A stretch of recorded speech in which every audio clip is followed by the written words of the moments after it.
ke ale yɛrɛ kɛra jamana ye a président fɔlɔ ye. Donc ni ala sɔnna ma an bɛna ɲɛfɔli kɛ nin kan. An y'o de fɔ ɲɛna an bɛ kɛnɛ min kan o ye espace citoyenneté fasoden ɲumanya kɛnɛ don. A fɔra an ɲɛna kabi lawale k'a fɔ min ye Modibo Keyita ye fasoden ɲuman de tun don. Modibo Keyita ka fasoden ɲumanya bɛɛ lajɛlen da bɛnna o kan. An ye an yɛrɛ baarakɛɲɔgɔn an ye ale wele ani an kɔrɔkɛ don a bɛ retraité la ni ɲinan y'a san 2 ye. Depuis 2018 ale bɛ retraité la journaliste don écrivain don n'an b'a fɔ n ko sɛbɛnnikɛla. Donc ale ye sɛbɛnni kɛ Modibo Keyita kan ni ala sɔnna ma a da bɛna don a la sisan nɔ. Yan'o cɛ an bɛ aw bɛɛ lajɛlen fo aw k'aw bisimila espace citoyenneté fasoden ɲumanya nin y'ale kɛnɛ sigilen kɔrɔ i ni wula. I ni wula. Kodi baasi tɛ yen nɔ. Tɔɔrɔ tɛ yan. Y'an ka wele jaabi a diyara an ye kosɛbɛ. An b'a dɔn k'a fɔ i yɛrɛ bɛ sɛgɛnnafiɲɛbɔ la nin wagatiw la. Nka o n'a ta bɛɛ lajɛlen na i wulila ka na pour que ka se ka anw bilasira parce que anw bɛ yɔrɔ min na bi na anw mago bɛ bilasirali la surtout que Modibo ye sira minnu tagama ka tɛmɛ. Nka yan'o cɛ an y'a fɔ n ko i ye journaliste ye i ye écrivain n'o ye sɛbɛnnikɛla ye donc i bɛ se k'i da don i ka livre damadɔw la k'o ɲɛfɔ an ɲɛna wa. Oui, o tɛ basi ye nka yanni ka da don kuma la n bɛ n ka foli bila i ta kɔnɔ ka ɲɛsin i yɛrɛ ma ni baarakɛɲɔgɔn bɛɛ aw ka wuli ka jɔ la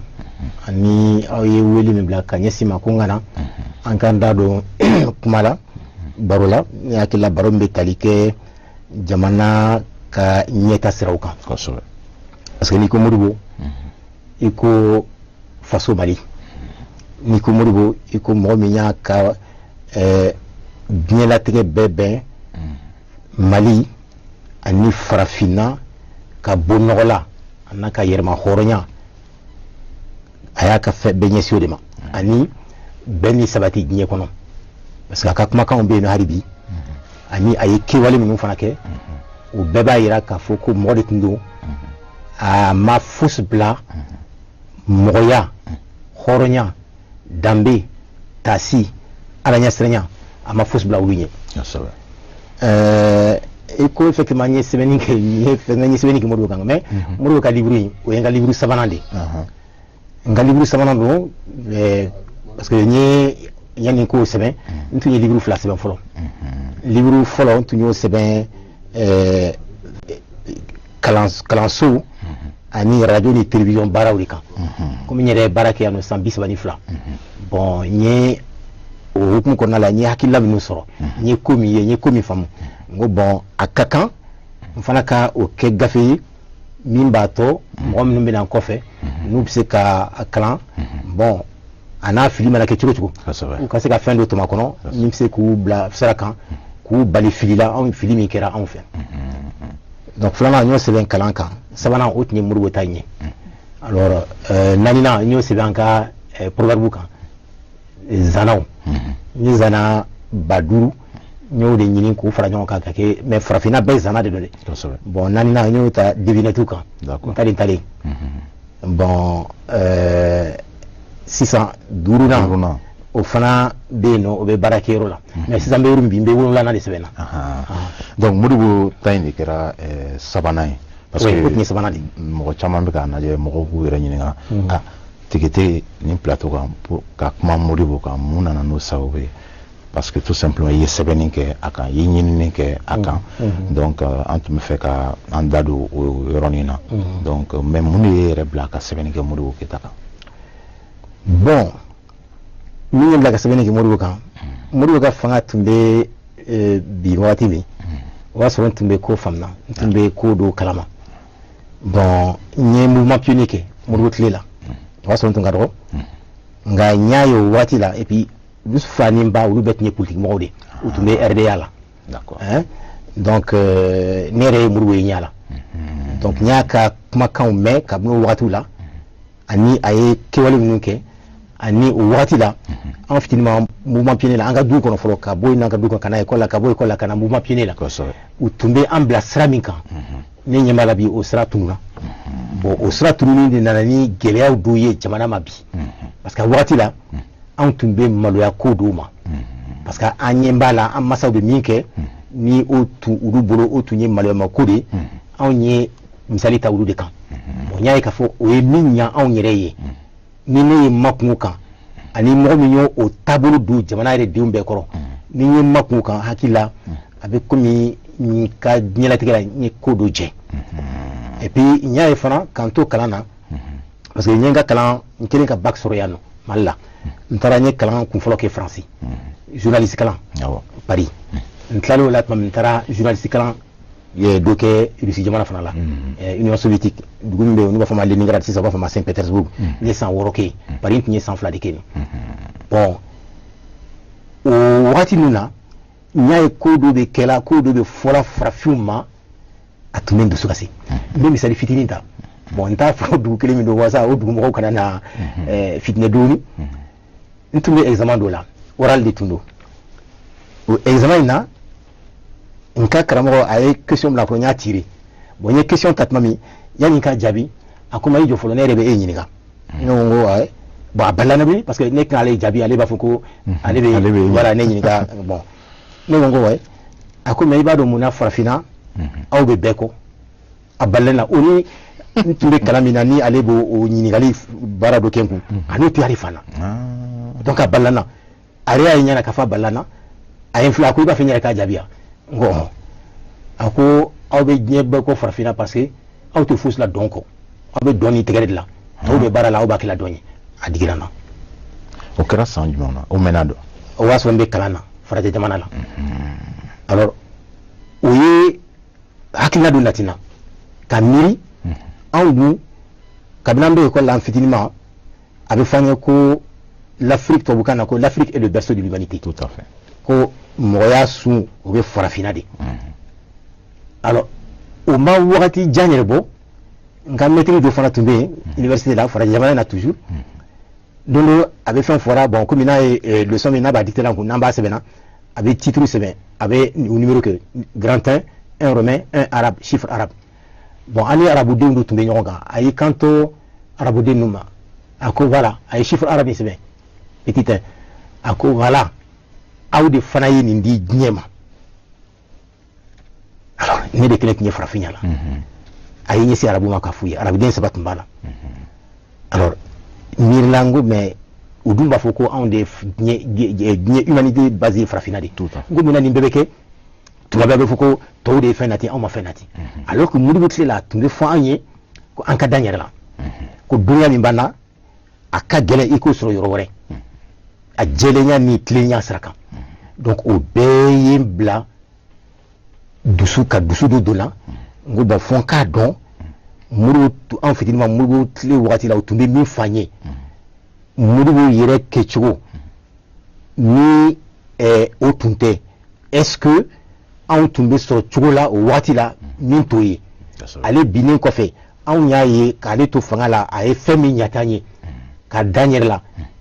k'a dɔn k'a fɔ an bɔra mɔgɔbaw de la mais ale binnen kɔfɛ o bɛɛ tununa dɔɔni dɔɔni n ko mais il faut que n ka dɔn Modibo tun ye mɔgɔ min ye a raison sabanan n y'a ye fana hali n seginnen ka na farafinna hali an yɛrɛ fɛ bi la Mali la n'u bɛ fɛ ka farafin dɔw tɔgɔ fɔ farafin ɲɛmɔgɔw dɔw tɔgɔ fɔ minnu ka wuli ka jɔ y'a tɔ u ka jamanaw ni farafinna tun bɛna sankɔrɔta n'an tor'u ka sira kan n'u b'a fɔ Kwame Nkrumah u b'a fɔ Thomas Sankara u b'a fɔ Patrice Lumumba alors que ninnu bɛɛ ɲɔgɔnba dɔ b'an bolo yan nɔ mais parce que fɛn bɛɛ kɛra a ka fanga tiɲɛni fɛn bɛɛ kɛra k'a ka ko dogo a kana dɔn mɔgɔ min tun don i y'a mɛn donc o bɛɛ y'a to n ko il faut que n ka fɛn dɔ n ka laɲiniw kɛ o y'a sɔrɔ n tun bɛ laɲini na dɛ ka to fɛ parce que n ye livre in sɛbɛn n ye san 30 de kɛ laɲini na pour que ka livre in sɛbɛn donc o bɛɛ de y'a to n ye a ko teliya hali nalen ka bɔ farajɛ jamanaw la parce que n ye san 10 de kɛ kalan na yen nɔ baki kɔfɛ hali n seginnen ka na a tun bɛ n kɔnɔ mais comme minnu tun y'a ka fanga bin olu de tun bɛ fanga la u tun t'a fɛ a tɔgɔ ka fɔ n ko bon il faut que n ka taa dɔɔni dɔɔni fɔlɔ n kana dusu bila hakili ɲɛ n'o kɛra a bɛ ko caman tiɲɛ n bolo bon a wagati selen n y'a livre labɔ kɔsa in na de min ye o médaille o dira a ma a dira a somɔgɔw ma a salen kɔ kosɛbɛ a salen kɔ et puis fɛn caman bɛ yen min b'a jira k'a fɔ mɔgɔ de tun don mɔgɔ gansan tun tɛ n'i y'a ye a ye nin dawula in sɔrɔ ka nin tɔgɔ in sɔrɔ ka nin bonya sɔrɔ k'a ye a labanna cogo min a ye baara kɛ fo kana a se a ka fanga tarakili ma cogo min i b'a dɔn k'a fɔ mɔgɔ de tun don mɔgɔ gansan tun tɛ ka da mun kan a minɛnen kɔfɛ san 30 n'i ma fili jate la san 36 a mɛnalen kɔfɛ san 27 a salen kɔfɛ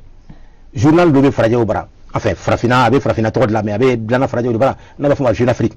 u ka ɲɛmɔgɔ dɔ bɛ ko Bichir Ben Yamed o tun tɛ Modibo fɛ o Jeune Afrique tun ma deli ka sɛbɛnni ɲuman kɛ Modibo kan ban u tun b'a lagosi parce que a tun bɛ sira min kan o tun ni minnu b'o baara la minnu ka wari bɛ don journal dilanni na o n'olu ka hamina ko miiri tun tɛ kelen ye mais Modibo salen ko san 36 a ka fanga bannen kɔfɛ ani san 27 a salen kɔfɛ o journal nin ye sɛbɛnni dɔ kɛ k'a fɔ olu b'a ɲini ko u ka prix dɔ bɔ jɔnjɔn dɔ labɔ min bɛ di mɔgɔw ma minnu ka jɔyɔrɔ bonyana farafinna ɲɛta n'a ka hɛrɛ sabatili ma ka tɛmɛ bɛɛ kan ko jɔnjɔn bɔ k'a di olu ma ko mais n'a jɔnjɔn bɔra a ka di mɔgɔ fɔlɔ min ma Modibo salen ko ka di Modibo Keyita de ma k'a da a ye min kɛ a ka jamana kɔnɔ k'a da a ye min kɛ farafinna k'a da a ye wulikajɔ min kɛ walasa ka bɛn ni sabati nati diɲɛ kɔnɔ n'a bɛ fɔ la paix dans le monde ko donc o kosɔn ale b'a ɲini u k'o prix dilan o kɛra en 2003 Bichir Ben Yamed y'o sɛbɛn Jeune Afrique kɔnɔ le numéro 2233 de Jeune Afrique l'intelligent bon o bɛ mun yira hein farajɛw ka journal dɔ bɛ yen ko Le Monde Modibo ka fanga binnen kɔfɛ o ye fɛn fɔlɔ min sɛbɛn a ko n b'a dɔn n b'a fɔ cogo min statut ko Modibo ye fɛn de ye farafinna ɲinan tɛ se ka kɛ min kɔ k'a da a ye baara min kɛ farajɛw ka journal de y'o sɛbɛn o y'o sɛbɛn bon Algériens yɛrɛ an n'olu tun bɛ an n'u bɛ sigiɲɔgɔnya la frontière b'an n'u cɛ Modibo binnen olu y'a sɛbɛn u ko k'olu ma deli ka ko a ka dɔgɔ farafinna i ka mɔgɔ ye min bɛ ko Modibo Keyita n'a baara kɛ ɲɔgɔn ko olu y'a kɔrɔbɔ siɲɛ caman ko fɛn fɛn ye luxe c'est à dire ka fɛn ɲumanbaw k'i yɛrɛ la minnu ni fɛn ɲumanbaw ye ko a tun t'o fɛ effectivement a tun t'a fɛ ko et puis mɔgɔ de tun don ni fɛn fɛn ye farafinna kunko ye a fɔra ye a ma fɔ a ye n'a bɔra kalama a bɛ wuli ka jɔ kɛ o m'o fɔ gansan parce que Modibo Keyita ni Mali ye min kɛ Algérie ka yɛrɛma hɔrɔnya tali la jamana tɛ diɲɛ kɔnɔ min y'a kɛ Algérie ye o tɛ yen président tɛ yen nɔ a kɛra i kɛra arabu ye i kɛra farafin ye président tɛ yen min ye wuli ka jɔ kɛ Algérie ka yɛrɛma hɔrɔnya u ka yɛlɛma hɔrɔnya ɲini ka dɛmɛli kɛ ka ɲɛsin u ma ka tɛmɛ Modibo Keyita n'a Mali gouvernement kan kosɛbɛ donc nin bɛɛ de b'a yira k'a fɔ mɔgɔ de don mɔgɔ min n'an y'a ɲini k'a dɔn a ye baara min daminɛ miirila min tun b'a la ne b'a dɔn n'an tun y'a ka sira n y'an jija ka a sabati cogo sugu la ka sinsin gɛlɛya caman b'an kan bi o tun tɛ kɛ n b'o dɔn n dalen b'o la i ko n dalen bɛ saya la cogo min bon donc ninnu faamuyali bɛɛ de y'a to n y'a ɲini k'a dɔn kosɛbɛ min b'a to ni bɛ se ka kuma ka sɔrɔ n ma kuma ni fili ye n m'a fɔ fili tɛ se ka don ka kuma la dɛ mais k'a fɔ n ka kuma ni fili ye mɔgɔw bɛna yira k'a fɔ ko a ye nin fɔ tan nin tɛ fiyewu a ka gɛlɛn parce que n ye fɛn ninnu ta su min na a su bɛɛ bɛ n bolo et puis su minnu don n'i y'a sɛgɛsɛgɛ fana i b'a ye k'a fɔ tiɲɛ don Modibo a sara so tun t'a bolo a ma so t'a kɔ a ma mobili t'a kɔ foyi k'a to présidentiya la san 2 yan'a ka présidentiya ka ban n delila k'a kuma fɔra la a ba tun bɛ taa Iji Makan a n'a a balimamuso Wande u taatuma o kɛra précisément mois de novembre 1966 a ko dɔrɔmɛ t'a bolo k'a di a ba ma k'a ba dɛmɛ a ka Iji taga la k'a sɔrɔ ale de ye président ye a ye lettre sɛbɛn k'a di a ba ma ko ba in ka taa di Mali lasigiden min tun bɛ Maka jamana la n'o tun tɔgɔ Abdul Wahab Dukure ko ka Mali wari 12,000 k'o juru don a la mais a k'a di ba in ma ni kalo sara n'a ka sara kɛra a b'a d'a ma a ka sara kalo kalo franc malien 30,000 ani 50,000 175,000 francs Modibo Keyita a ka sara tun ye président sara président de la République 175,000 francs maliens par mois a tun tɛ maga dɔrɔmɛ kelen na min t'a ta ye don o don a bɛ nasɔngɔ a ka sara a ka wari yɛrɛ a yɛrɛ ka wari a bɛ o nasɔngɔ de ta k'a di musow ma u bɛ taga nasan sugu la ka na tobili kɛ n'i y'a ye a b'a fɔ ko palais la cuisinier minnu bɛ yen nɔ palais tɔgɔ la u ka tobili ni fɛn kɛ fo ni président dɔ nana o ɲɛnajɛ mana kɛ la palais la ou bien 22 septembre la ni mɔgɔw welela ni ɲɛnajɛ bɛ kɛ yen nɔ wari bɛ taa o tuma de n'o tɛ a yɛrɛ ka don o don musaka a bɛ dumuni kɛ ni min ye a ma deli ka mara faso dɔrɔmɛ kelen na a ka sara a tun bɛ a ka présidentiya sara in a tun bɛ fɛn kɛ n'o de 30,000 ani 50,000 mun de nana n'o ye parce que u b'a fɔ Modibo Keyita ye fasoden ɲuman ye parce que nin n'a yɔrɔw yali a moment na a tumaw la wari de tun tɛ yen wa ou bien Modibo tun tɛ fɛ ka a poche kɔnɔ wari ani jamana ka wari de d'a ma ni wari tun tɛ yen a ye usine dama minnu jɔ ale ka san 8 kɔnɔ o ma jɔ ni fɛn wɛrɛ ye o donc wari tun bɛ yen wari tun bɛ yen mais a tun tɛ maga la a tun tɛ maga la ani fɛn fɛn man kan a tɛ maga o la ni hakili b'a la ni dɔ ye baro kɛ a y'i kanto ma a ma rimɛ kosɛbɛ a ko ala ye fɛn bɛɛ da fila fila ko mɛ o fila fila ninnu na an ye kelen ta ka kelen bila a k'a fɔlɔ ye mun ye ko furu ani sutura ko bi an ye sutura bila furu de bɛ yen ko balimaya ani hinɛ ko bi an ye hinɛ bila balimaya de bɛ yen ko teriya ani jigi mɛ bi an ye jigi bila teriya de bɛ yen ko waritigiya nafolotigiya ani kari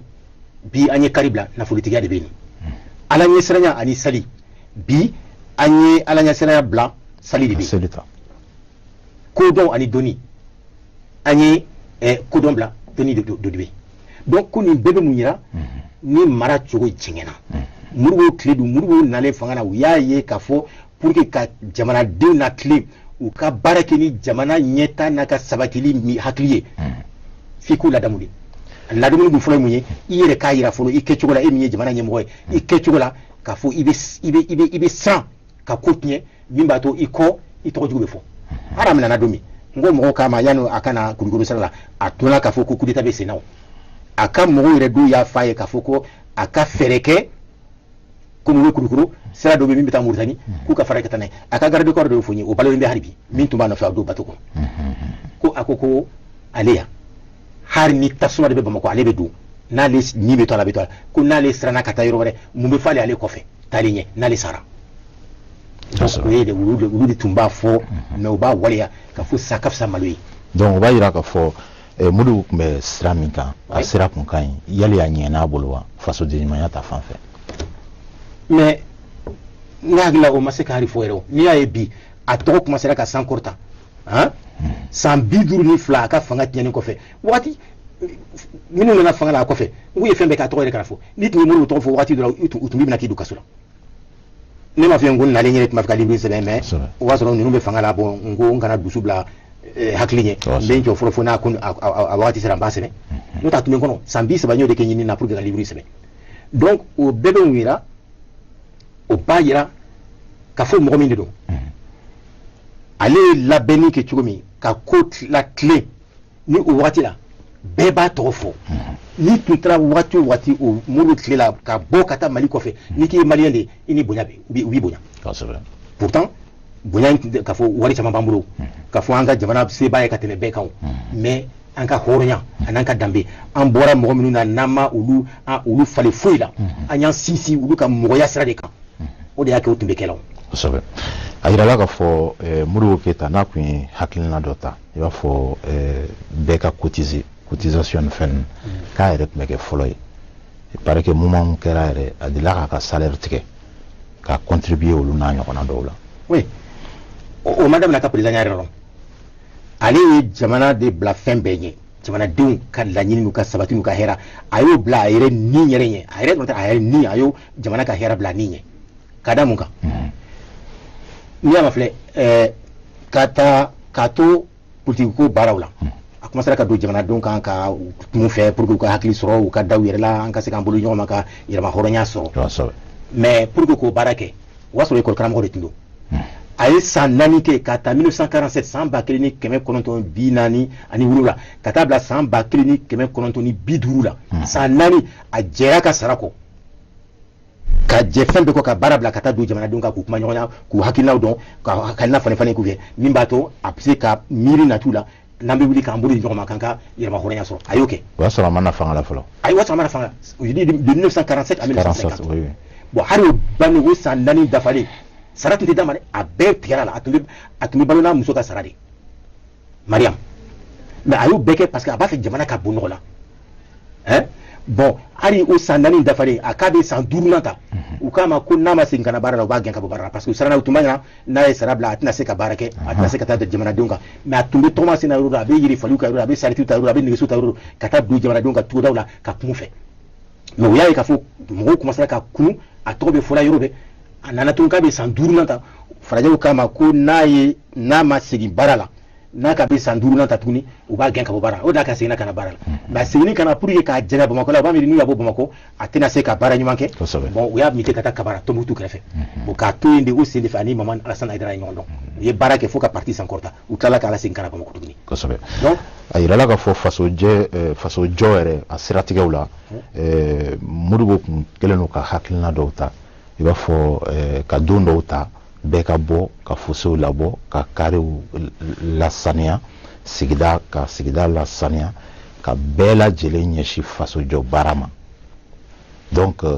o moment na ani sisan yali o bɛ se ka kɛ wa bon o foli ka gɛlɛn parce que mɔgɔw hakili tiɲɛna ka se hakɛ min na bɛɛ b'a fɔ bi ni n tɛ dɔrɔmɛ sɔrɔ min na n tɛ fosi kɛ hali n'a sɔrɔ a nafa bɛ s'i ma u t'o dɔn u b'a fɔ ko bon ne kelen ta tɛ donc jama ta de don ni ne tɛ wari sɔrɔ n t'a kɛ bon o nana ni coup d'état min kɛra Modibo la a daminɛ o tuma de ka hakili tiɲɛ na ten ka wari bila fɛn bɛɛ ɲɛ wari ni nambu hali ni bɛ nkalon tigɛ ka fagali kɛ ka yuruguyurugu ka siyɛni kɛ pour que ka wari sɔrɔ u b'o préféré u ka taa baara kɛ min bɛ se ka fɛn hali bi n'i y'a ma filɛ dɔw bɛ yen nɔ ni u tɛ baara la mais n'i ye baara dɔ d'u ma bɔ ni sara man ca ne t'a kɛ k'a sɔrɔ olu tun tɛ baara la mais o bɛɛ nana k'a da coup d'état min kɛra coup d'état in kelen u ye hakilina min nati mɔgɔw la dɔɔni dɔɔni wari mobili so ɲumanw ani hakɛto ɲɛnajɛ kojugu bon u y'o de don mɔgɔw senkɔrɔ investissement humain banna o banna n'o tɛ investissement humain i ɲɛ bɛ yɔrɔ min sisan n'u b'a fɔ a ma ko les primatures kɔrɔlen de tun don sisan u y'a kɛ au conseil des collectivités siégé Modibo tile da dilanna ni investissement humain ye mɔgɔw de bɔra yɔrɔ la mɔgɔw de bɔra Bamakɔ kiw na u tun b'a kɛ lɔgɔkun nin kin bɛ na nin lɔgɔkun nin kun bɛ na u jɔra o sen de fɛ fɛn caman dilanna o sen de fɛ investissement humain na an kɛlen ka kalan ko daminɛ classe so kɛmɛ saba o jɔra en 1964 300 salles de classe 1964 investissement humain dɔrɔmɛ a ma bɔ kɔfɛ ka na an dɛmɛ na dugudenw yɛrɛ de dugudenw de y'a kɛ ka jɔli kɛ mais bi n'i ko duguden kelen ma ka fɔ u ka wuli ka classe u b'a fɔ ko fɔ ONG française kana ou bien ONG de tel ou tel pays olu kana k'an dɛmɛ an ka se ka fɛn jɔ bolojan tuma bɛɛ an ye sɔn tant qu'il b'o sira kan Modibo y'o de fɔ tant que e de b'i bolojan tuma bɛɛ k'a fɔ a ye sɔn i tɛ hɛrɛ sɔrɔ i ka yɛrɛmahɔrɔnya bɛ taa k'i dan fo ka diɲɛ wuli fana i bɛ min ɲini i t'o sɔrɔ mais n'i m'i jigi da i yɛrɛ kan e y'i jigi da kɔfɛ mɔgɔ dɔ de ka fɔ tuma bɛɛ i mana kɛ fɛn fɛn kɛra fo a ka bɔ kɔfɛ ka na mais tant qu'il b'o kɛ i ka fosi i ka laɲini tɛ sabati et puis diɲɛ bɛ taa k'i dan i yɛrɛ bɛ laban ka tigɛ i yɛrɛ la ka ɲɛgo i yɛrɛ la kosɛbɛ an y'o de fɔ min ye Mali ka yɛrɛmahɔrɔnya o hukumu kɔnɔna na an bɛ o de kɔnɔ nin jɛmukan in ale sigira o hukumu kɔnɔ an bɛ kuma indépendance kan fo ka taa kuma Modibo Keyita kan n'ale ye Mali président fɔlɔ ye ayiwa Tigete e yɛrɛ ka sɛbɛnniw kɔnɔna na i ye recherche minnu kɛ Modibo kan Modibo ka mun de ye i marqué kosɛbɛ ani e bɛ fɛ ka message ou un conseil di jeunesse ma actuellement bon Modibo ka fɛn min ye marqué a ka kɛlɛ tiɲɛ nɔfɛ tiɲɛ la vérité a ko fɛn caman bɛ fɔ a ka kuma dɔ la ko mɔgɔw b'a fɔ politique ni tiɲɛ tɛ se ka taa ɲɔgɔn ta nkalon don politique jumɛn ni tiɲɛ tɛ ɲɔgɔn ta politique min lawulilen bɛ minnu b'a kɛ la olu yɛrɛ dɔrɔn ka hɛrɛ d'abord olu ka hɛrɛ mais jamanadenw ka hɛrɛ o kana kɔfɛ bon tant qu'il b'o o sira sugu kan o de y'a kɛ mɔgɔw b'a fɔ ko politique ye janfafɛnw de ye nkalon tiɲɛ tɛ politique ye fɛn min ye n'i ye ɲɛmɔgɔya sɔrɔ sigida la jamana kɔnɔ ka baara kɛ ni jamanadenw ka hɛrɛ n'u ka taɲɛ sabatili ye mais n'i m'o kɛ tiɲɛ kan i tɛ se ka kɛ o bon or n'i b'o kɛla o kɔrɔ ye k'a fɔ i bɛ tiɲɛ sira de kan bon n'i dun ko tiɲɛ sira kan u b'i ye a baara la e mana fɛn fɛn fɔ o b'a to yen ale tun bɛ fanga la wagati min fo kana kɛ jugu nana don an senkɔrɔ ka ko tiɲɛ senkɔrɔ jugu ni kɛnɛma jugu y'u bolo di tuma min ka ko tiɲɛ ka tiɲɛ bolo cogo sugu dɔ la fo ka k'o wagati la sanni feere tun b'a ni jamana fɛn fɛn cɛ an de tun bɛ fɛn feere u ma ka tɛmɛ olu bɛ fɛn min feere anw ma kan n'a fɔ balance commerciale tous les pays africains ni Mali min tun bɛ commerce la anw de tun ka bɔ ta ka ca anw de tun ka balance commerciale extérieure bɛ vis-à-vis d'eux n bɛ misali kelen ta la en 1961 a ye discours dɔ fɔ Kati o discours min sen fɛ e b'a dɔn an ka armée an ye minɛn sɔrɔ cogo min Rusiw bolo wari mugu tun tɛ o o waati la franc CFA tun t'an bolo an ka wari fana tun tɛ ka falen o effectivement mais an ka sɛnɛkɛfɛnw a n'an ka baganw o de y'a to an sera ka fɛn sɔrɔ Modibo tile la fɛn min bi ambinya bola famba d'abord mais comment est-ce que Mourou sera kaniké ni wati ngurni kono alors que Kela Tumbanga français fallait tintabulu parce que à tout défaut madeko échange compensé par exemple na mago be mina ni subulu hein amba fuyi am mago be ni mina la ni hakena ulu bo jate u ka wari la ka fanye bo abebe ni hakedema an fana ba fuyi bon munta aw bulu no ba ambara tiga malo kori sho ulu fesugunu donc ambo o fana o songo fo o be bemima o hake mimba to doni anye minta obara obse ko siguma ambo de fo ulu be no de takatani obara o da ko nana office d'hygiène là avec 40 000 roubles kana office d'hygiène fait bara pour que kamaluke o maloy an ka dunta tumi bala ulu ba tota bon anye fait for mi yere sauma ni o sanani fait mi o kra anye tiga de feruma pour que kamena ndo sa bon o wati la ere il y a que tombo refo muro tumi bla ka bo fanga la sami 1968 avion tan segidi tumi Mali bulu 18 avions a avion buribaka betunye malionde ou bet transformé Union soviétique et puis ba do tumi ta euro me ta formé Union soviétique CFP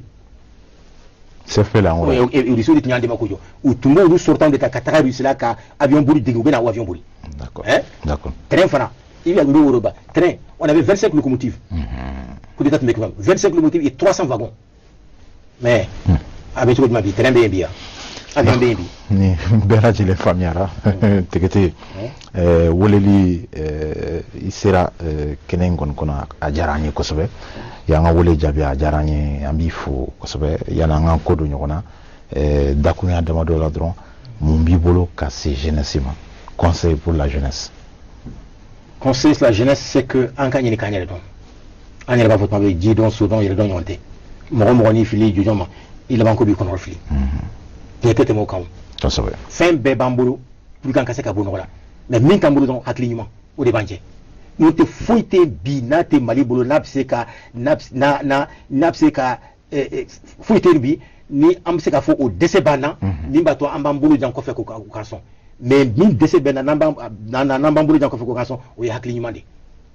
nous ta la fin benama ala ka haklinyuma ndama amina rabbi inshallah merci beaucoup ambe il faut ka iwole nyumando ni ala sonama dona na tawla ambe iwole pour que anga seka kuma alibi modu ke taka anga seka kuma indépendance ga anga seka kuma kokoro temenunga mi investissement humain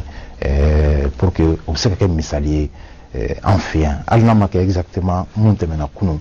anga seka la dege pour que jamana imbe bo nokola chugamina parce que anyo de forme ko chite bo yoro la kada anga jamana njo en place là ambe awfu ka wala nyumando tikiti ambi refu ambe flel ke bawo bela jelen fu ni ala sona mamba fo ngo kambe wati were ni kenen kelenga au bonne fête d'indépendance.